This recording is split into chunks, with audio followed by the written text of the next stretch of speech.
Hello, everybody, and welcome to Valid Startup, a new webinar brought to you by the National Puerto Rican Chamber of Commerce. I'm Joel Berrocal. Again, thank you for joining us. So before we get started, just want to let you know the National Puerto Rican Chamber of Commerce has a lot of great webinars and educational workshops coming up. So be sure to follow us on social media. Be sure to subscribe to our newsletter to stay up to date on everything we have going on. We're going to be touching on all sorts of topics to support small business and the like in Puerto Rico and in the US. So today we have I've been excited for this webinar for a little bit now. My good friend Jennifer Hopp will be presenting. She is the founder of Valid Startup and also the managing partner of ATO Ventures. So in this webinar, Jennifer will walk us through the process of market validation testing, or in other words, how to make sure your new product or business will be profitable before spending time or money developing. The content will be drawn from Valid Startup, a step-by-step business product building program Jennifer has developed over her 25+ years of experience building and investing in startups. So I keep it pretty short. So Jennifer, without further ado, the show's yours. And if you want to, briefly introduce yourself, and then the rest of the show's yours. And again, guys, after Jennifer's presentation, we'll have we allocated some time for Q&A. So feel free to utilize the Q&A section of the chat, and we'll go ahead and make sure you get your questions answered. So Jennifer, the floor is yours. Thank you, Joel. Thank you so much for having me. I'm excited to be here today, and it's a pleasure to be able to speak to all of the people that I know you've been working so hard to help build and grow their businesses. So it is my goal and hope that something I say resonates with them and is helpful to them today as well. And again, as you said, I'm happy to answer questions at the end and anytime after that as well. So here we go. So how do you know if your company's going to be profitable before you launch it, right? We don't have crystal balls. So we're going to talk a little bit about how to do that, what Valid Startup is, which you just mentioned, and we'll talk a little bit about my background as well throughout the program, so you know why it is I'm standing here telling you about this. But this, just as Joelle had just mentioned, it's a step-by-step program, and so it's a digital online program that walks you through the process of starting either a brand new company or a product within an existing company in a way that helps you measure the profitability before you spend the time and the money on development. And the reason it's so important is because as entrepreneurs, we always want to skip the steps, right? We like to build and launch. We want to just build something, put it out there and see if people buy it. And that is problematic. It usually fails. I don't know what's going on with my slide here. This way. Let's see. There we go. You have to know how to work the mouse, right? Since you don't have a clicker. Apologies. All right. So we all know what actually happens when you try to do that. Most of the startups fail. We'll talk about why in a few moments. Another important thing is that these build and launch steps are the most time consuming and expensive steps. So when you jump to them and it fails, it's very costly and you likely will not recover. You often only have enough money to launch once. And so we want to make sure that we go through the proper steps before we get there to increase our chances of success. So that's what we're really going to be talking about today. The way I came up with this entire system is because I failed royally on my first software company, and then later it succeeded. But you can see by my little chart here that I've been starting little companies since I was a kid and been doing this for a very long time. Also started investing when I was 19, became a VC fund manager right out of college. And then have been doing a lot of this stuff for a long time. I said VC fund manager. I mean, I was an LP in a VC fund. I now am a VC fund manager. So I've been starting companies for a very long time. Some of them were successes and a lot of them were failures. And if I had done a process such as this, I wouldn't have less failures, or I would have failed more quickly and not spent so much time and money chasing the wrong ideas. So that's what this program is all about. So let's first talk about why businesses fail in the first place. And we often hear these statistics as and we think about as entrepreneurs why we're building in the first place, right? We just love to build. We're in love with our own ideas. We believe everyone who tells us our baby is beautiful, right? It's a great product. Oh, that's a great idea. You ought to do that. That's wonderful. We think we can sell by word of mouth alone, right? This is the build it and they will come fallacy. We think that everybody loves our products and has our problem that our product is solving. And so we think that it's going to sell by word of mouth alone. We don't want to think about the customer acquisition costs or marketing costs. And then we just can't let go. So we get down a path. It's the sunk cost belief, right? Oh, I've already spent so much time. I've already spent so much money. I just can't let go now. So these are the reasons that we get ourselves into trouble. And everybody watching is an entrepreneur. I'm sure you can relate to some of these. But then what happens is it means that we build really cool products that nobody buys. And so we're going to talk about that today. We've all heard the statistic that 95% of new businesses fail. But what does that really mean? When we talk about that statistic, it usually is referencing venture-backed startups and usually high technology startups, right? And the other thing we have to think about is what does fail mean? Fail often means that the investors haven't earned a return on their investment, but that doesn't mean that the failed business isn't still viable or that it's not healthy or it can't be sustainable or successful. The only thing that it really means is that the company is not high growth. I gotta wait for my slides to catch up. All right, so what about the rest of us? So every year, approximately 400 million people attempt to start more than 300 million new businesses. So that tells you most of them are solo entrepreneurs. And of those 300 million new businesses, about 30% will actually get off the ground. So 90 million new startups or new companies worldwide are being launched. So you can imagine that in terms of products, we're talking like 2 million products every day, right? So this is really a lot of people putting a lot of stuff out there all the time.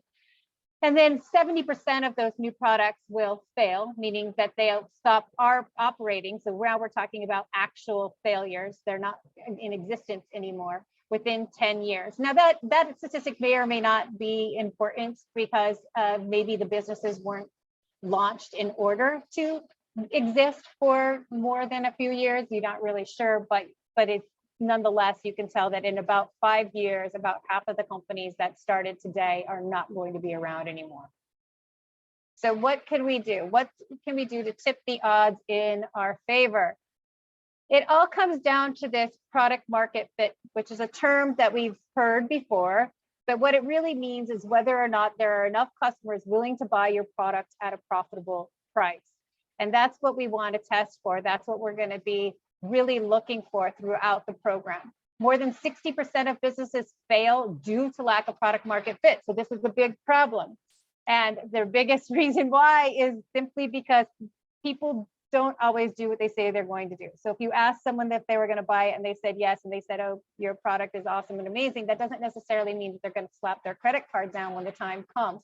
And so a lot of times entrepreneurs, we get excited about building something. We even may talk to our potential customers. They say it's awesome, then we launch it and then they don't buy it, or they don't buy it at a price that's profitable enough for us. And so this lack of product market fit is what causes the vast majority of business failures.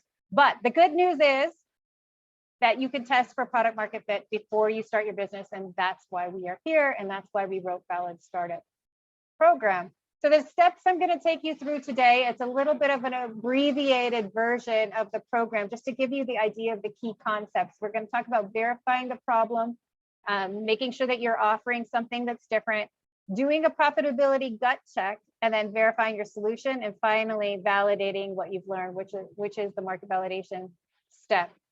And again, we're going to go through this very quickly. I just want to give you the key concepts. This is what I said before. Following the steps would have prevented all but one of my business fails.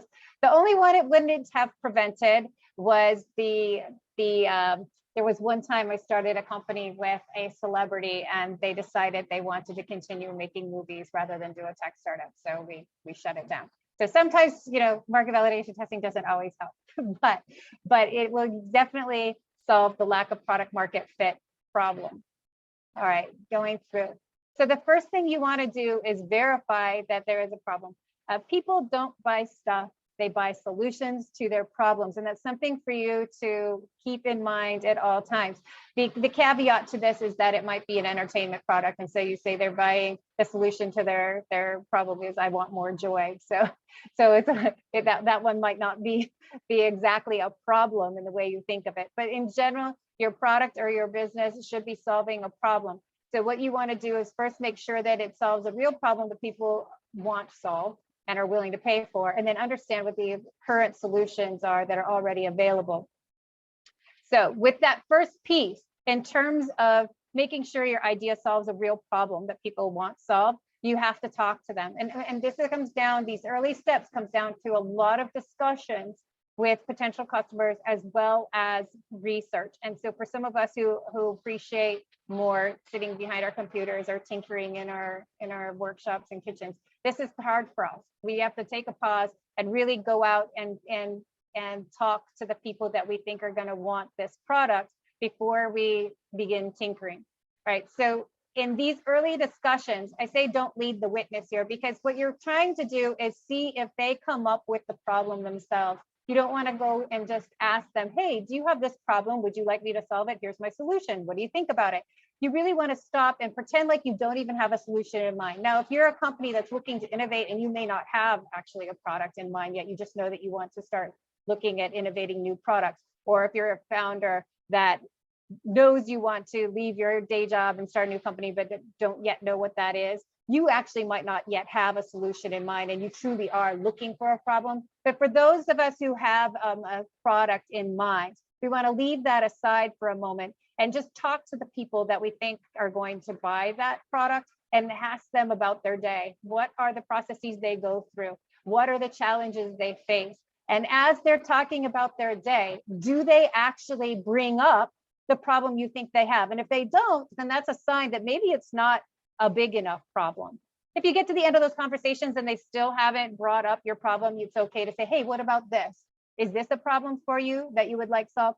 But in general, you're hoping that you've identified a problem that's big enough that when you go talk to people that you think have it, they bring it up. It's a burning need. It's a desire to be fixed. The other thing you can do is you want to look at keyword research, right? So you're going to go online and see, are people searching for how do I solve this problem? Not looking for your solution, but searching for a way to solve the problem. And that way we'll be able to make sure these first things are matched. Understand what current solutions are already available. Again, this is not necessarily is your product out there, is something similar to what you want to build already built. But how are they actually solving this problem? If this is a big enough problem that needs to be solved, they're solving it right now. Now, it might not be efficiently. They may have hacked a solution together. They may have cobbled up pieces of different software programs. They may have to do things manually, but they are solving the problem. And so your goal with this part of the conversation is to really understand how they're solving the current problem and what they do and don't like about the current methods that they're using. If there is a product that's similar to yours, this is a great time for you to be doing market research and understand where the holes are in your potential competition and why it's not serving them well. And then again, you're gonna do more research, especially once they tell you how they're solving the problem. You're gonna take those products and companies that they're using and you're gonna research the heck out of them. You really wanna understand. And then the next module in the program, we actually take you through a very extensive competitive analysis. So we really teach you how to do the competitive analysis and how to find all the information that you need to understand the solutions that are currently on the market. And again, when I say solution, I mean product or company that's already building something to solve your customer's problem that may or may not look exactly like yours. So we, like I said, in the program, we'll walk you through how to do that competitive analysis. But the next thing you want to do as you're doing your competitive analysis is you're just really going to make sure that you're offering something different. Is it faster? Is it cheaper? Is it better? And if it is better, be specific. How is it better? Hopefully it's not that you're just cuter than your competitor's founder. So you just want to make sure that you're truly offering a different way and that you're bringing an additional value to the potential customer. And then how are you sure? Again, you're just going to keep researching those other solutions. Sorry, folks, it's time to hop on the internet. It's the only way. Okay. And then once you've done all of the research on things that are currently being used to solve the problem, you want to take a minute and think about, okay, why doesn't my solution exist? If it's so great, maybe it is that it's been launched in the past and that it failed. So there's a great tool you can find once you where you can find what companies have done. So once you've searched for current solutions, you then want to go use Google and search for past solutions. So you could say, how do I solve this problem? But narrow the dates. So if you narrow the dates to 5-10 years ago, you'll see what was coming up in the Google searches for information that was available 5 or 10 years ago, right? So you want to see what was being built at that time. And then you take the names of those companies and those products and you go to something called the Wayback Machine at archive.org. And this tool will show you the websites over time. What it does is it takes snapshots of websites, it crawls the internet, takes snapshots, and then holds them in cache and puts them on a calendar. So you can go to just about any website that has been crawled by Google and take a look at what it looked like in the past. Now, this becomes very helpful, especially, like I said, for when you're doing your competitive analysis. We had a startup that was deciding to launch with a particular business model, and they had a competitor. And so we told them, go back and see what your competitor is doing, because they were doing it slightly different. And what we found was a few years ago, this competitor had actually launched with the exact same model as the startup we were investing in, but they failed, and they had received $9 million. So the fact that they failed after having received $9 million to push it, and we assume they're not complete idiots and had to pivot, told us there was something wrong with the model that we were now getting ready to launch with. It didn't exist in the marketplace right now, but perhaps for good reason, like perhaps it's a bad model. So we had to go back and really understand why our product doesn't exist in the marketplace. And it's rarely because no one else has ever thought of it. It's often because maybe they thought of it and didn't have the means. They don't have our same resources, which is fine. That still is good. Or it could be a timing issue, or it could be a pricing issue, but it's really your job to understand why what you want to launch doesn't currently exist. The next thing you want to do once you've figured out you're solving a problem, what you want to build is differentiated, and you think it's going to be viable. Before you even start talking to customers about your solution, you want to do a profitability gut check, right? So what this means is this is super fast. We'll do a more extensive, in the program, we do a more extensive financial analysis later on, but this early gut check is really, is this thing even possibly going to be profitable? So you're looking at all of your costs of the product, and you're going to look at the price you think that you're going to be able to pay charge based on your research. And then is that going to be profitable on a unit by unit basis at hopefully at least 2x, or hopefully you'll be able to charge a price that's at least twice as much as what it's going to cost you to build it. I like to tell a story about how I had this great idea for a powdered peanut butter, and there are several on the market, but I had a really good formula with higher quality ingredients, higher content of protein. And when I did the analysis, it was definitely higher quality, and it was going to cost way more than what I could charge for it. So I killed the peanut butter idea. But this is where a lot of my ideas fail, because they simply aren't going to be profitable. This again is just talking about if you can sell it for at least 2 times more than what it costs to make. And that's just really a benchmark break-even point. It obviously varies in terms of whether or not it's a physical product or a software product. In the program, I give you a kind of a guideline of what that multiple should look like. Again, if the current prices of available solutions are much cheaper than yours, then it's probably going to be challenging for you. You're really going to need to identify something that has a lower price, or you're completely disrupting the way the problem is solved in a massively better way, right? And that's just because it's hard to get customers to change what they're doing unless they're very dissatisfied with the product. So it's got to be a lower price or massively better. And this will help you to identify if that's true. So let's say you've determined that, yes, it's going to be profitable, and you're solving a problem. The next step is, can you build it? So what you're going to do first is you're going to create a visual representation of your minimally viable product, your MVP, that you'll plan to go to market. Notice that I didn't say actually build your MVP. You're still not building yet.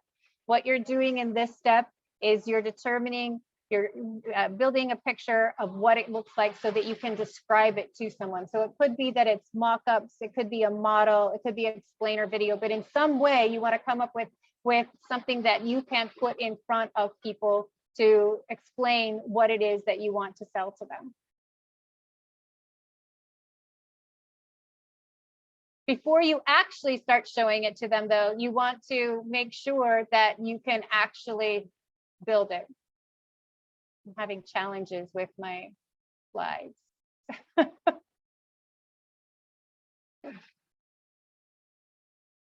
There's a long delay because and so every time I touch it, it takes off. All right, now we know, Joelle, we need someone else to do slides. I clearly am not multi-talented. I'm gonna take you off of slide duty. Yeah, slides are not my forte. All right, so can you actually build the product? You want to stop and take an assessment whether or not you have the skills to build it, or you know someone who does. We don't want anyone coming up with great solutions to build, teleportation machines, and then find out that you don't actually have these skills to build that.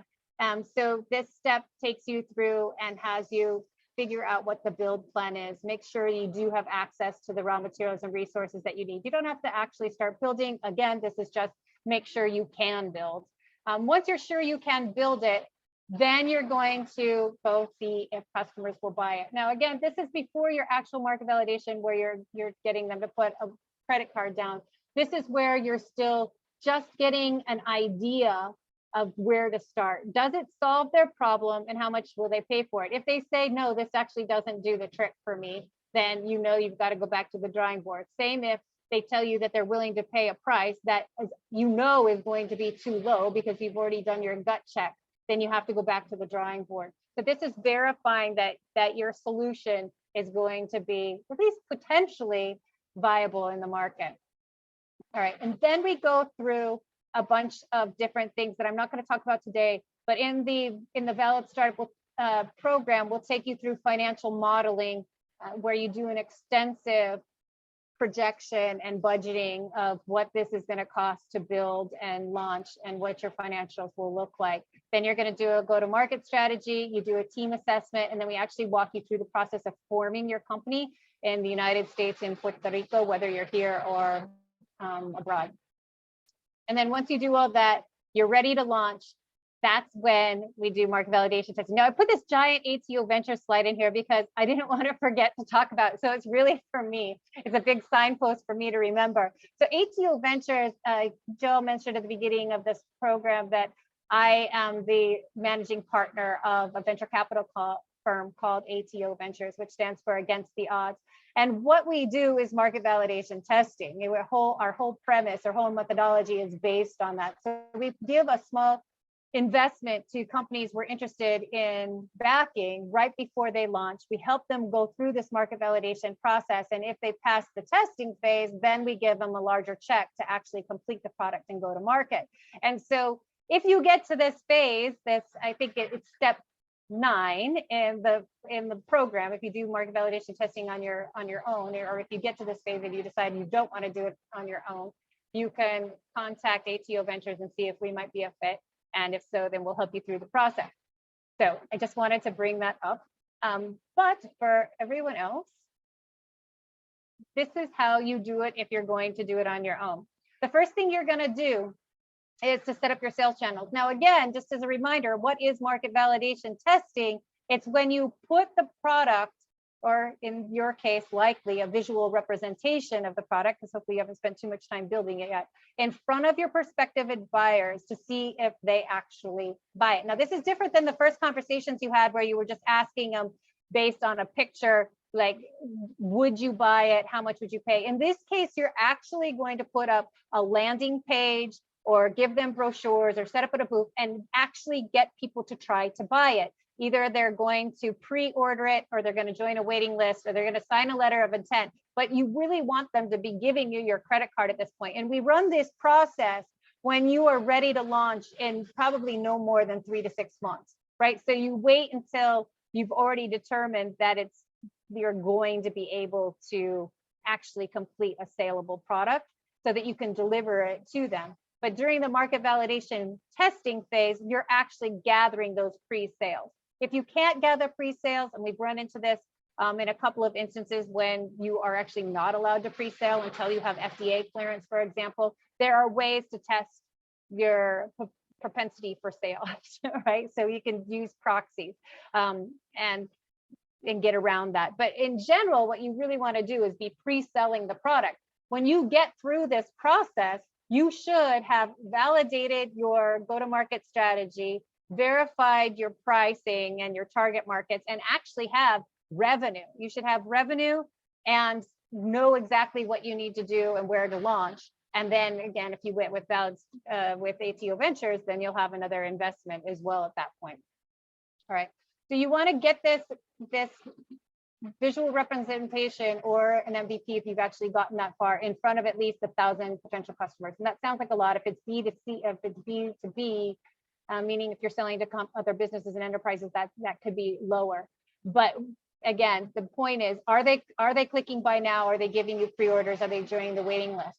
This market validation testing is actually the very first time you should be spending any money, other than potentially with corporate formation. It does cost a little bit of money to actually form your company, which you want to do before you're doing this, because again, you want to be collecting credit cards, and so you need to be formed by the time you do this, meaning you have to have a legal company.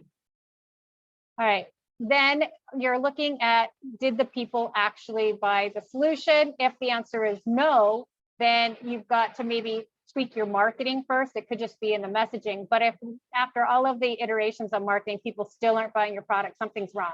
And it's good that you found out now, and you have to go back and figure out what it is about your product that is not working in terms of the target or the pricing or the features. Again, we've run into this a lot. We go through the market validation testing, we go through all the steps, and then we get to this point and we identified that something was wrong. And that's why ATO Ventures does market validation testing in the first place. So if you did find that you are selling your product, then great. You have just a few more questions to answer before you go off and launch, right? So you're selling the product, but now you got to figure out, okay, is it profitable? Back to the profitability question, right? Were you able to generate more revenue than it cost you to get those customers in the actual test? And so you're looking at your customer acquisition costs. Were they as low as you anticipated? Did the number of people purchase that you thought would? So are your conversion rates as high as you thought they were going to be? And that way you could determine, okay, is this thing going to be profitable? Still not quite done. Once you know it's profitable, you still have to ask, okay, is it going to be scalable to the level of my goals? It might not have to be a unicorn company because you're not necessarily doing VC, but is it going to be scalable enough to reach your goals? And can you reach the customers you've identified?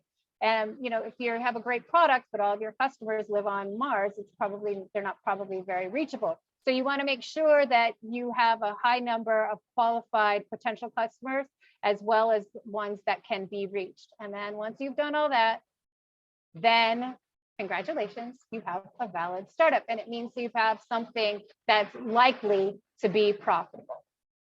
So that's all we're going to talk about for today in terms of the actual steps. But I do want to tell you just a little bit about the program in case you're thinking, okay, that was really fast and not very, very helpful. I hope that some of it was helpful, but maybe it was too high level. This is the process that we go through with Valid Startup. We take you from all the way down here for mindset of an entrepreneur, getting your mind, body, and spirit ready to do entrepreneurship, which is an incredible journey, as most of you know, all the way through ideation, differentiation. These are some of the things that we talked about. Feasibility is that piece where we're making sure it's profitable on paper. Solution verification is where you're talking to your customers. Feasibility take two is an in-depth financial analysis.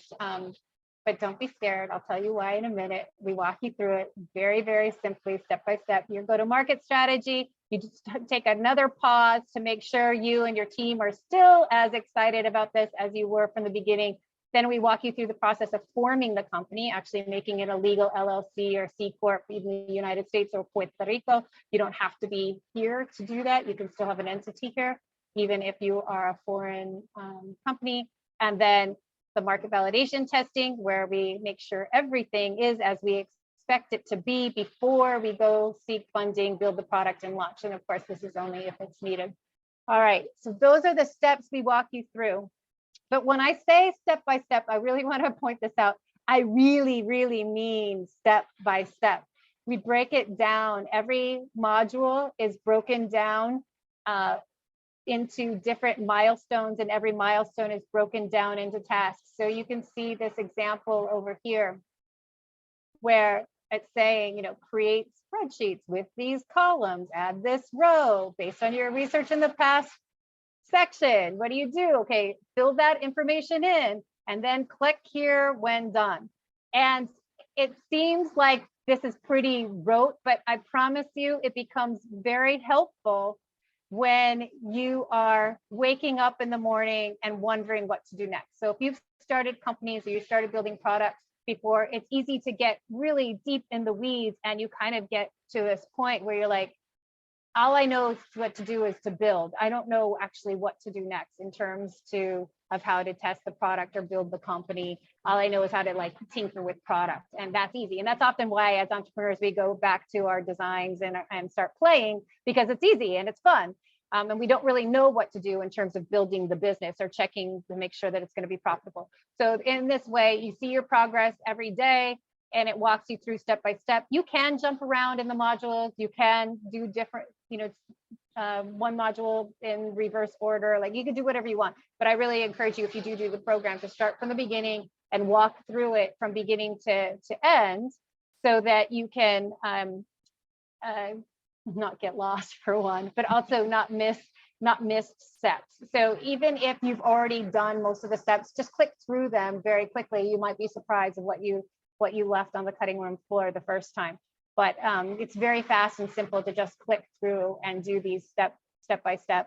If you're not a mathematician and you don't like finances, don't worry. I've built the spreadsheets for you. This shows this way just because there aren't any numbers. All you do is you follow the program, fill in the numbers where it tells you to, and everything falls out.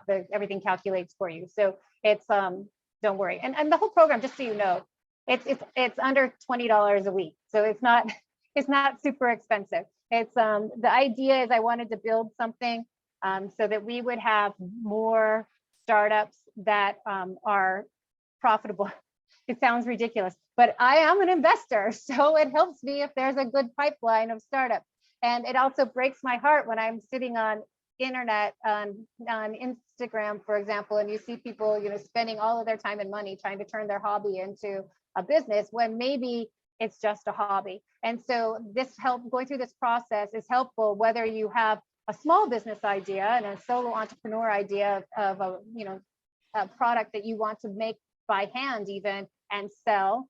Will it or will it not be profitable? All the way up to multi-million-dollar companies that have a very technical product. We use this for a medical device company in order to ensure profitability before they started building and raising money for the medical device. So it really is what the process works for a wide range of products. The best part, of course, is the community. There's a community forum and mentor support. So if you have questions, you can go into the community forum. A lot of entrepreneurs will be in there answering questions. We also set up tribes.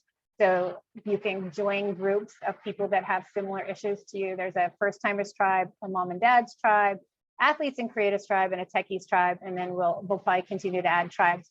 And all that means is that in addition to the open community, you also have your own community plus additional help with mentor time, mentor office hours, and that kind of thing. So it's just additional support. So that's a little bit about the program in terms of how it could be helpful. Universities and corporate programs are starting to, like the innovation departments within corporations, as well as universities, can use Valid Startup as their curriculum. And that's something we're starting to see a lot more too. So you happen to know of a college or university that would like to start an entrepreneurship program or an incubator, but they don't have the curriculum, we have it set up so that you can actually use the Valid Startup program as your curriculum for your entrepreneurship program. Same with intrapreneurship programs within corporations that want to start innovative arms and be able to let people produce new products from within inside the company. So that is it. That's all I have on the program. It's interesting. I meant this to say because since this is a group from Puerto Rico, it was way back here. I don't even know if I can pull the slide because, you know, my thing is not working very well. But all the way back up at the beginning, it was when I had sold my software company where this all began, as where I first started coming to Puerto Rico. And I had done my software company and sold it.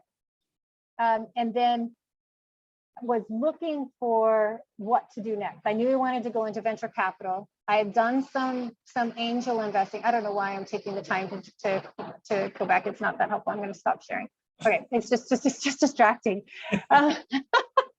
To me, if not everyone else. But I had just sold my software company after finally figuring out how to do market validation testing, right? This was the time that I told you I started a software company and it failed massively, right? We spent a bunch of money and a bunch of time, had investments from top tier venture capital funds, and then we put it on the market and it failed. All the people that said they were going to buy it didn't buy it.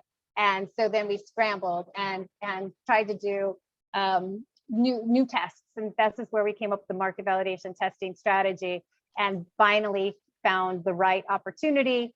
And happy ending. The company was eventually acquired, and all as well. And it was right after that time when I had just sold the company, and I was thinking to move to investing full time, that I had a friend that was here in Puerto Rico in the parallel 18 generation 1. And so he had said, "Oh, you just sold your company, you're not doing anything. Why don't you come to Puerto Rico?" And I thought, "Oh, well, that sounds like a good idea. Why not?"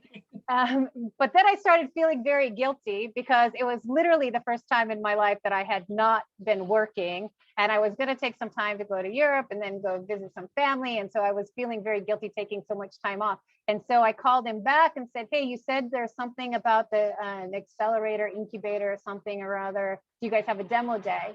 And he said yes. So he introduced me to the founders. Then they were there. So Sebastian and Lucas, they did some background check of some sort, and then gave me a call and said, "Hey, why don't you just come on down and work with the startups?" And I said, "Okay." So I came down as a mentor for Generation 1 for about a week and worked with their startups right before demo day. And I was just absolutely blown away with this program and the people. It was literally love at first sight. So I kept coming back, making all kinds of excuses. I'd always come back for demo days, but then I was doing some talks with the trust and trying to find any way I could to get involved with this vibrant community that was just so refreshing compared to Silicon Valley in so many ways. And then within a year, I decided to move. And so the rest is history. And now I'm here full time and have been for several years. That's awesome. So I meant to give that at the beginning and then completely forgot. No, but thanks for sharing. That's a wonderful presentation. And for everybody who's watching, this is just the beginning. Jennifer and I have had conversations. We're going to have subsequent webinars and all sorts of stuff. So be sure to stay tuned. Somebody anonymous asked, where can I get the program? It's pretty simple. So if you'd like to take that question, Jennifer. Sure, it's validstartup.com. Pretty simple, right? We'll when we get off the call, we'll send the recording to everyone, and we'll also send links where to go for Valid Startup, how to reach out to Jennifer and stuff like that. But it's just nice to see. One of the things we see daily at the chamber is just so many people reach out at that beginning step, at that idea stage, and what we find is many of them kind of put the cart before the horse and try to begin implementing, and they're not really researching. It's as we've all seen in this presentation, how extensive the research process is before you even get started. So having for you to build that structure and put a system in place that'll save so many people such grief and time and money, and so it's really exciting to see, and I look forward to seeing it grow and kind of going from there. So we have another question from Miguel. He asks, how long does the program take to complete? Yeah, it's a perfect follow-on question to what you were just saying, because I think what happens is people see all those steps and they get overwhelmed, which is why Yeah. we do it in a step-by-step fashion. So you really only get one task at a time. But two, it's like, when am I ever going to get to the fun part? When am I ever going to get to build? And the answer is maybe never. Like, you really have to find something that's going to be profitable. Otherwise, it's a hobby. It's not a business. Right. And so if you want it to just be a hobby, start building tomorrow. But if you really want it to be a business, you're going to go through the process. The way the program is designed, you can get through all of those steps up into market validation in very short order. So I would call it, 6 to 8 weeks if you're doing it part-time while you're working on another company. If you're doing it full-time, you can blaze through it in about 4 weeks. Right. So it's really up to you. It's self-paced program. If you're doing it while working on something else, you can do it in the evenings or on the weekends. But if you're in a hurry, get in there and start going. The thing that takes the longest in terms of time on the calendar, not in terms of your actual work effort, is just setting up those conversations. Sometimes you have to get a little bit out of your comfort zone for those of us who are introverts, and actually just go knock on the doors or pick up the phone and not necessarily ask for permission to talk to people. I'm the kind of person that I'll send an email and say, could you please talk? And if you don't reply, maybe wait a week not to disturb anyone. You gotta really be put on your, I'm an aggressive, hacking, out there hustling type of entrepreneur, and just ask people. Just Absolutely. Don't be afraid to walk in and start talking to people. So that's the part that can take long if you're not aggressive about it in terms of long on a calendar. But in terms of the actual work, you can blaze through it pretty fast. So at the chamber, our membership, we pretty much run the gamut in terms of sizes of business, sectors, stuff like that. Can you speak to, I mean, I'm sure you've worked with a very diverse group of types of businesses and stuff like that, but are there any particular sectors or types of businesses that you've worked with more, you have more experience with, or does it just kind of runs the gamut? Yeah, so in terms of the program, it's written for any sector. So any size, any sector. So if it's a new product, like I said, even if you're in a company that's established, this is the same process you ought to be going through before launching a new product out into the marketplace. So unless you're a very large company and actually already have an innovation arm, and sometimes they do, it's the same problem. Once we're growing, we want to start a new product and launch a new product. You really need to go through and make sure that product is going to be profitable in and of itself before launching it. And so we see anything from large companies that are testing a new product to startups that are, this is their first product or there's their first company. In terms of industries, me personally, the ones that we cover at ATO Ventures are really the ones that I have the most experience in. And that is health, fitness, wellness, and digital media and entertainment, and generally on the technology side. So those are the ones that I personally cover the most often. Awesome. So it seems like we answered all the questions, and just kind of what I said. Again, thank you, Jennifer, for the presentation. Wonderful content. I learned a lot. I look forward to other stuff we'll put together. We've talked about different types of content where we'll take deeper dives into certain things as we move forward. So again, everybody who was on the call, everybody registered, they'll get the recording. They'll also get links to where they can go to visit and stuff like that. So again, be sure to check NPR Chamber's website to stay up to date on all our webinars. Then go visit Valid Startup and see if it's a good fit for you, for your business. Knock on wood, things with COVID maybe start to ease up a little bit. So the chamber will be looking to get back to in-person type of events. We have a lot of things in the works, kind of, COVID restrictions and stuff permitting. So there'll be a lot of opportunity for various meetups and stuff like that in Puerto Rico and the States. So I'm sure I'll be seeing you at some of our Puerto Rico meetups and stuff as we move forward and we put that stuff together.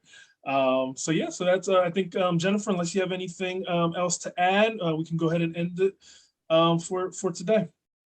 No, I think that's everything. If anyone has any questions, the best way to get in touch with me is actually, it seems odd, is on Instagram at hopp.vc. My inbox is, I call it a graveyard for a reason. It's where messages go to die. So definitely reach out to me on Instagram. And if you have any questions on the program or just in general, be sure to let me know. Awesome, awesome. Okay, thanks again, everyone, for joining us. We look forward to the next one. So yeah, all right, everybody have a wonderful day. I hope to see you all soon. Thanks, guys. Bye-bye.